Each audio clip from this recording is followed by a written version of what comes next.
Bad news for the children of St. Croix as a popular amusement area is closing down. News Channel 8's Wes Small has the story. Some sad news to report for the children of St. Croix as Fun Zone here in Golden Rock. They're closing their doors. That's right, they're being evicted right now, actually, because of high prices. The Raisin Whop, I was just talking to the owner inside there, and unfortunately, all their games are starting to come out, the kitchen and everything. It's really sad because, you know, you can always count on the kids coming here in a safe environment, playing some games, and then getting snacks to eat. But this is the sign of the times, unfortunately, here on St. Croix, where businesses are faced with huge WAPA bills, and then they have to pay rent, and of course they have to make payroll, and this now is the result as we lose the Fun Zone here.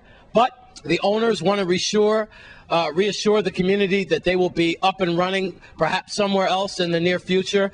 They say that this is not the end of Fun Zone, and also have gentlemen here who are going to take their games out, the guys who manage the games at Fun Zone. So Fun Zone does not exist here anymore. They're being forced to shut their doors because of high prices. Here in Golden Rock, I'm Wes Small for News Channel 8. 3, 2, 1. Central High gets a boost and a little lost doggy. That's next after these messages.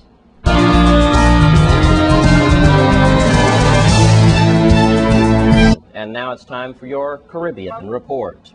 Havana, Cuba. Hurricane Ike ripped across Cuba with monstrous waves and torrential rains that left 4 people dead as it swept across the storm-battered island. Officials there say that Ike killed 3 men and a woman.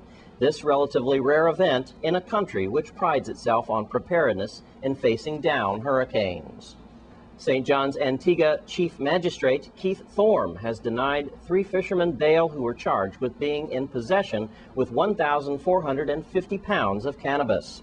The men, Owen McDonald of St. Vincent and the Grenadines, Phoenix Weber of Barbuda, and Kendrick Felton of Antigua are all allegedly caught with the substances. And that's your Caribbean report.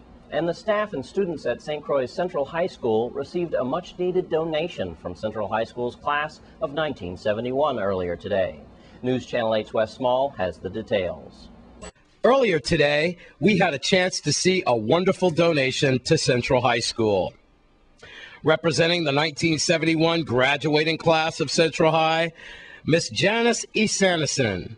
She presented a check for $715 to the Central High School principal, Miss Charmaine Hobson Johnson. Principal Johnson assured everyone that this money will go a long way and will be used wisely towards the Central High School students. Kudos and thanks to the 71 Central High School graduating class.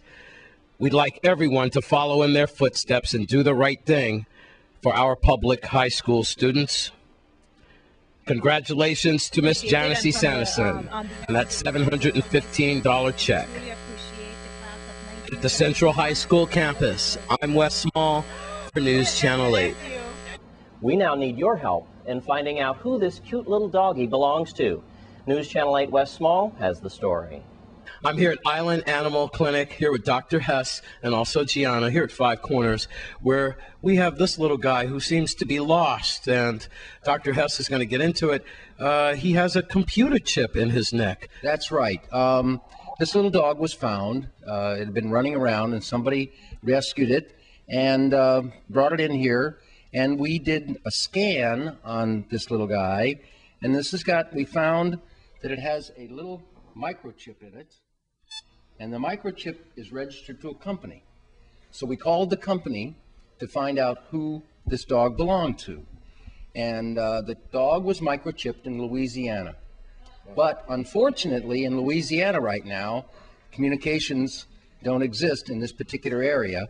So what we're trying to do is to find the owner of this little guy that we can confirm the ownership and get him back to where he belongs. And this brings up the importance of microchipping. It's a very painless procedure, fairly inexpensive, and with the weather that we've been having lately, with the thunder, the lightning, Some dogs get absolutely frightened out of their mind and they go running like crazy. And then when they finish running, they don't know where they're at. Wow. They're lost. I've seen these stories happen. I know you have, time and time again. People have lost dear pets and friends during these storms. Right, and this is a very simple way of retrieving them to the proper owner, and that's what we'd like to do. Unfortunately, we can't communicate with the place in Louisiana that put the microchip in to know who the people are. So with our putting it on TV maybe today, that we can actually find the owner and get everybody reunited happily ever after. We're going to put out some numbers, Doc, but before we do that, if people want to get their animal, their pet microchip, can you do that? We can do it here at the clinic. They also do it at the Animal Welfare Center, too. Wonderful. And the cost at the Animal Welfare Center and here is the same. It's $25 per animal. That's all? And the registration, it can be a local registration. Yeah. It can be a national registration. Okay. And it does definitely help retrieve and reunite people and their pets. All right. Well, let's put out your telephone numbers then. All right. Our telephone number here at the clinic is 718-3106 or 718-5610. One more time. 718-3106, 718-5610. Okay. And we sure want to try and find him his proper owner. And when did he come in? He came in 2 days ago. All right, when all that thunder and lightning Yes. and the rain was coming. All right, Yes. we'll find this guy. Okay. His right phone. Thank you very much, Doc Okay. and Gianna. We'll find your home. He needs a little clip in there, too. All right, here we are at the Island Animal Clinic. All right, with Paul Hess right here at Five Corners. I'm Wes Small for News Channel 8.